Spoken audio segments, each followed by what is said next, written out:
guys, Aussie FIFA HD, and welcome back to yet another episode of my skill move tutorial series where I show you how to perform, where to perform, and when to perform a skill move in FIFA 21. Today we are learning the drag back, which has been quite a crowd favourite in previous FIFAs, although I do want to mention that the controls have changed for this skill move in FIFA 21, but I want to assure you that one thing that hasn't changed is how overpowered this skill move is. So without further ado, let's get into the intro and then let's get into the tutorial. Griezmann, three men around him, but somehow finds some space. Ronaldo, fantastic, opening the drive back. On the ball, he's made Look at this, just control. The control display there is absolutely ridiculous. The Elastico on the goal line, the finest of... We talked about Aussie FIFA, he's not here to make up the numbers. So let's get into how to perform the drag back in FIFA 21. Now, as I said in the intro, the controls have in fact changed for this year's iteration of FIFA, and some of you may know that in previous years what you needed was the L1 button and the left analog stick, but as I said, this year it has changed. The buttons that you will need is R1, L1, and the left analog stick. To perform the drag back, what you will need to do is hold in both the R1 and L1 buttons at the same time while dragging with the left analog stick back 180 degrees towards or parallel to where the player is facing. So if he is going up the pitch, you will need to hold L1 and R1 and then drag downwards to make him do the drag back downwards. If he is facing towards either the right or the left, towards any of the goals, then you will need to hold L1 and R1 and drag back completely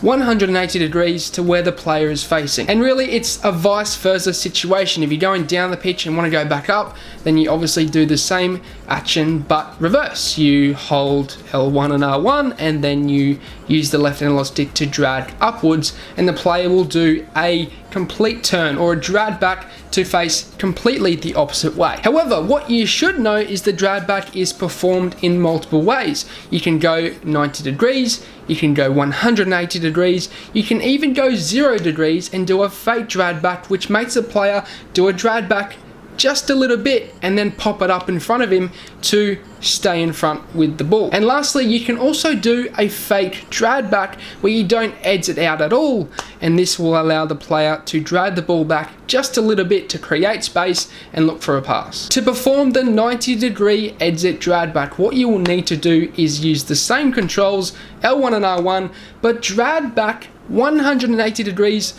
to where the player is facing. However, this time you want to exit out either to the left or to the right of wherever the player is facing. And as you can see from the controls of my hands here, you can see what I'm doing. I'm dragging back and then I'm exiting out either left or right to where the player is facing. If the player is going upwards, then I need to drag back down, and then I need to either exit out to the right or to the left, depending on where I want to exit out to. And then if I'm facing down the pitch, what I am wanting to do then is drag upwards and then exit out either to the left or to the right, or 90 degrees, if we're talking degrees and mathematics, to where the player is facing. Again, this is a similar situation. In fact, it's exactly the same as the other degrees or the other exit out techniques of the drag back.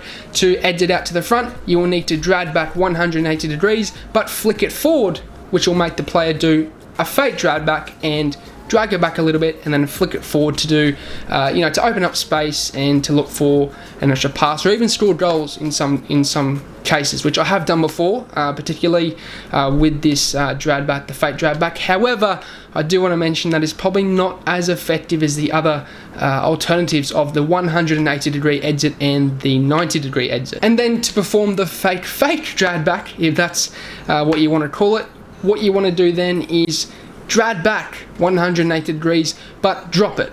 Don't exit out at all, and this will create or cause the player to drag the ball back just a little bit to open up space and make a pass or create play. Now let's move on to where to perform the drag back. Now, one thing you can do with this skill move is use it within the midfield to switch the play or open up space. But in particular, personally, and from what I have experienced and how I've used it, The best place to use the drag back is in fact in the box, and the reason why is because your opponent is either expecting you to make a pass or he is expecting you to make a shot, but little does he know you're about to perform a skill move, the drag back, to trick him into making a tackle, and you'll be able to get away from that defender to make a shot or, you know, make a play or make a pass. A prime example of this was in fact in the introduction goal that I showed you at the start, where my opponent slid in because he had the anticipation that I was going to make the shot, but in the end I ended up doing the drag back and then getting a better angle to make that shot with Messi, which did end up hitting the back of the net. Lastly, we move on to when to perform this skill move. Now, as I was saying to you, you can use it in the midfield, but I would rather you guys, if you're wanting to enhance your attacking play, use this in the box, as I was saying in the segment where I talk about where to use it. And the reason why is because if you keep using this skill move in the midfield, your opponent, while you're in the box, is going to anticipate the drag back, and he's going to read that and he's going to make that tackle. Okay, but whereas if you leave it and if you wait until the end, or until you make a good play into the box, or at least a passing around, and if you wait, if you have patience and use this skill move proportionally, I can see you guys really benefiting from the attacking play of this skill move. And let me tell you, it's probably one of my favourites. And one thing I do want to mention also is, even in my intro goal, I think every single goal from when I played in the E-League, both in 2018 and 19, had the drag back. And for me, that is, you know, it's one of the most overpowered skill moves, and still is in FIFA 21. That is going to signal the end of the episode. I hope you guys enjoyed it. Please let me know in the comment section down below what skill move you want to learn next, because I have this series up and going, and I'm going to be uploading throughout the iteration of FIFA 21. So be sure to hit that sub button and follow me on Twitter. I'll be interacting with you guys over there, and also posting when I'm going to be uploading another tutorial, so you guys can see that. So be sure to hit the sub button, be sure to hit the follow button, and I'll be seeing you guys next time. Goodbye for now.